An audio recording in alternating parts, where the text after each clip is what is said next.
25 години, 25 истории от агенция за преводи Артедок.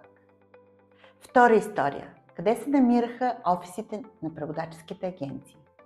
Това беше отсечката на Евлоги Георгиев между Орлов мост и Военна академия.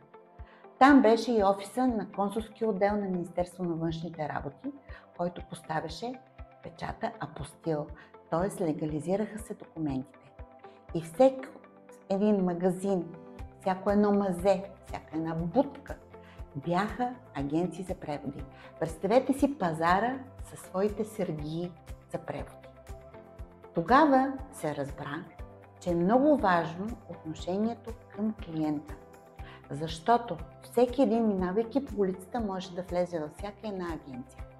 Но беше важно да остане там, където се разбираха с обслужващия екип как да бъде решен конкретния му проблем. Тоест това ни научи и на първия извод.